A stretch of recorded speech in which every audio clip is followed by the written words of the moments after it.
एक औरत तुमसे मिलती है, हंसती है, बात करती है और तुम्हें कंफर्टेबल फील कराती है।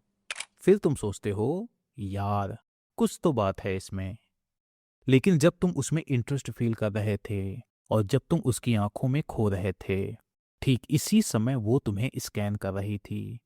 वो तुम्हारी घड़ी की कीमत का अंदाजा लगाने की कोशिश कर रही थी, तुम्हारे बात करने के तरीके को ऑब्जर्व कर रही थी, तुम्हारी इनसिक्योरिटीज को नोटिस कर रही थी और तुम्हारे उस रिएक्शन को भी नोटिस कर रही थी जब किसी ने तुम्हें इग्नोर किया था। और हाँ, ये सब लव नहीं था, ये असेसमेंट था।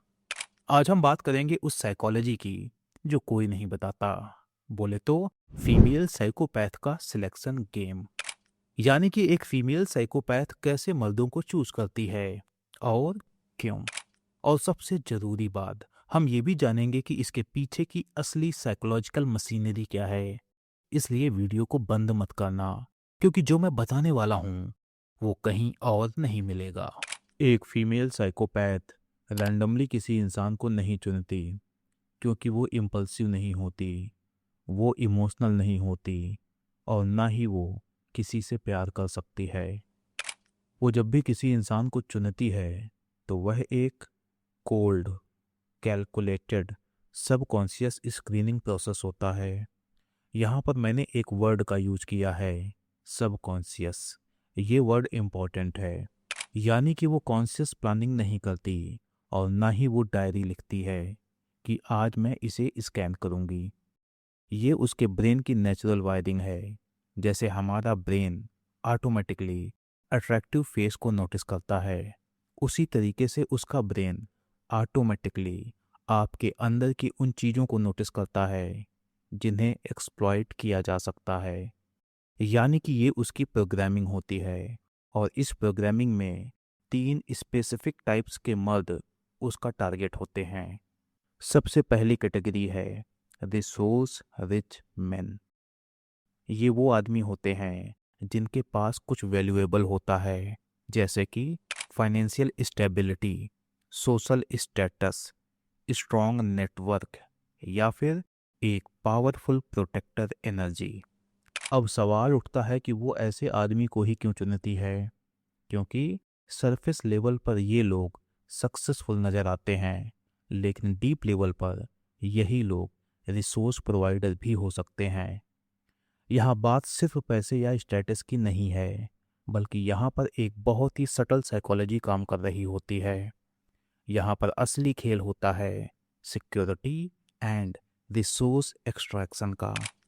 मतलब वो सबकॉन्शियसली यह कैलकुलेट कर रही होती है कि क्या यह आदमी मेरे लिए लॉन्ग टर्म सिक्योरिटी बन सकता है। और जब वो ऐसे आदमी के साथ जुड़ती है तो वो सिर्फ रिलेशनशिप में नहीं जा रही होती, बल्कि वो इनडायरेक्टली अपने फ्यूचर को सिक्योर कर रही होती है।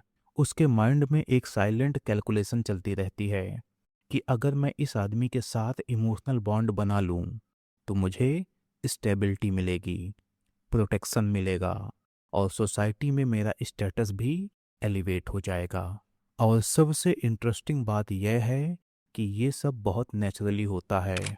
बाहर से सब कुछ जेन्युइन अट्रैक्शन या फिर लव जैसा दिखता है और कई बार वो फीमेल साइकोपैथ खुद भी इसे लव ही समझती है।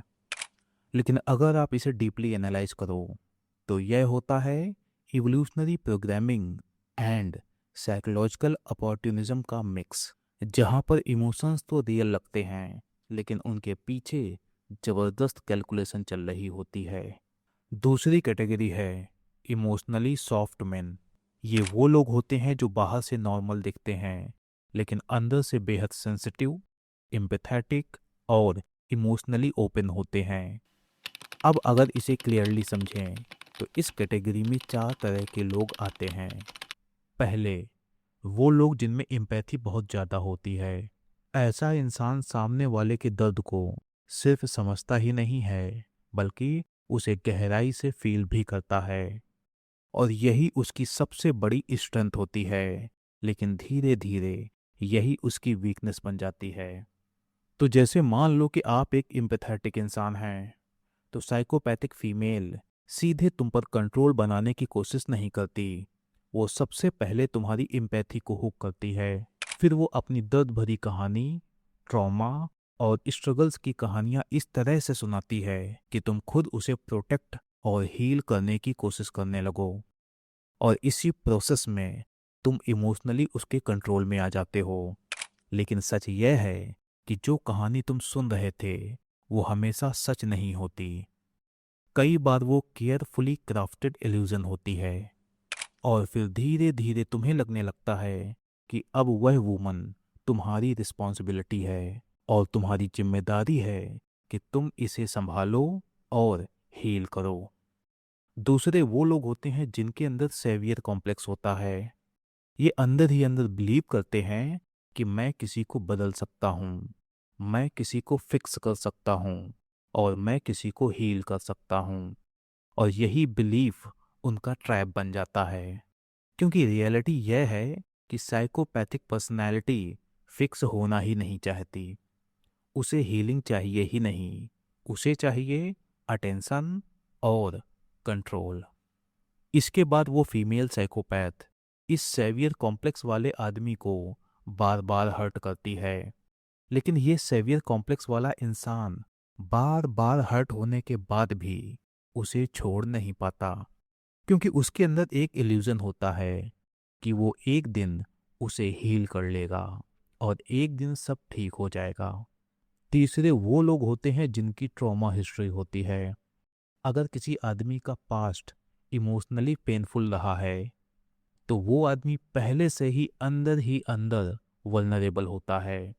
वो कनेक्शंस को ज़्यादा वैल्यू देता है और रिजेक्शन से डरता है। साइकोपैथिक फीमेल इस वल्नरेबिलिटी को बहुत जल्दी पहचान लेती है और फिर वही कॉमन पैटर्न शुरू होता है। यानी कि शुरुआत में वो उस आदमी से इंटेंस कनेक्शन बनाती है, फिर वो आदमी उस फीमेल साइकोपैथ पर इमोशनली डिपेंडेंट हो जाता है और इसके बाद मैनिपुलेशन शुरू होता है।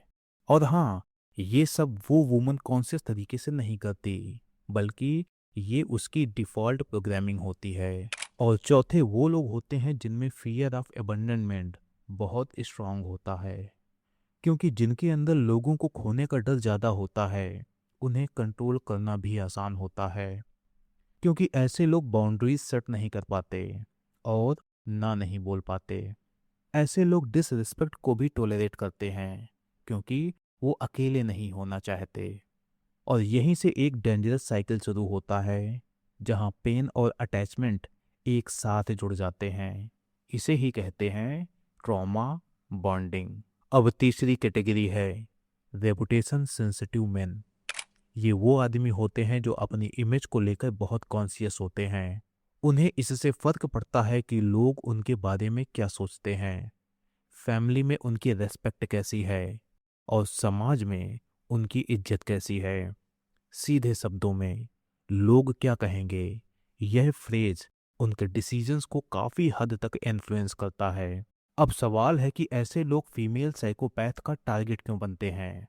क्योंकि सच्चाई यह है कि इन लोगों को साइलेंटली कंट्रोल करना सबसे आसान होता है। अब प्रश्न है, कैसे? देखो, अगर कोई आदमी अपनी रेपुटेशन को लेकर बहुत सेंसिटिव है तो वो कॉन्फ्लिक्ट से बचने की कोशिश करेगा। वो अननेसेसरी आर्ग्यूमेंट्स को अवॉइड करेगा, पब्लिक ड्रामा से दूर रहेगा और किसी भी तरह के स्कैंडल से बचना चाहेगा। अब यहीं पर मैनिपुलेशन शुरू होता है। क्योंकि अगर रिलेशनशिप के अंदर कुछ भी गलत चल रहा हो तो भी वो उसे बाहर नहीं लाएगा। वो चुप रहेगा, सहन करेगा और सिचुएशन को अंदर ही अंदर हैंडल करने की कोशिश करेगा। लेकिन यही साइलेंस धीरे धीरे मैनिपुलेटर की सबसे बड़ी ताकत बन जाता है। क्योंकि सामने वाली वुमन को यह समझ आ जाता है कि ये आदमी मुझे एक्सपोज नहीं करेगा। और जब उसे यह सर्टेनिटी मिल जाती है तो उसका कंट्रोल और भी बढ़ जाता है। वो बाउंड्रीज पुश करती है और वो आदमी अपनी इमेज बचाने के लिए लगातार टॉलरेट करता रहता है। अभी तक का वीडियो इंटरेस्टिंग था ना?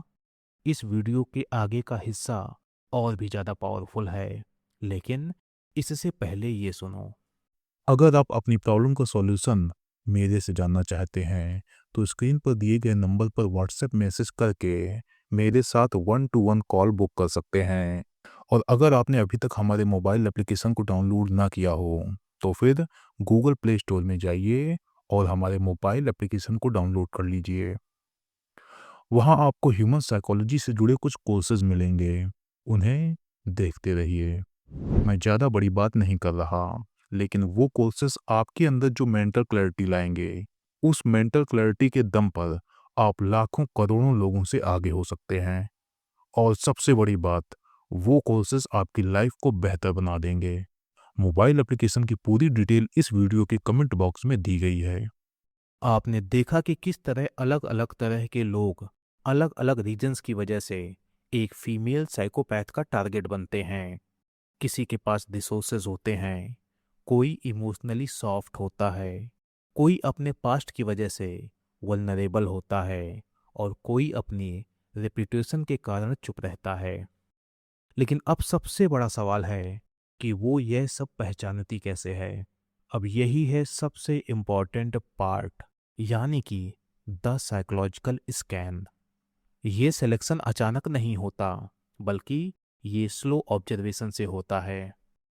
वो बैठकर कॉन्शियसली आपको एनालाइज नहीं कर रही होती, लेकिन सबकॉन्शियसली वो आपको हर मोमेंट पर स्कैन कर रही होती है।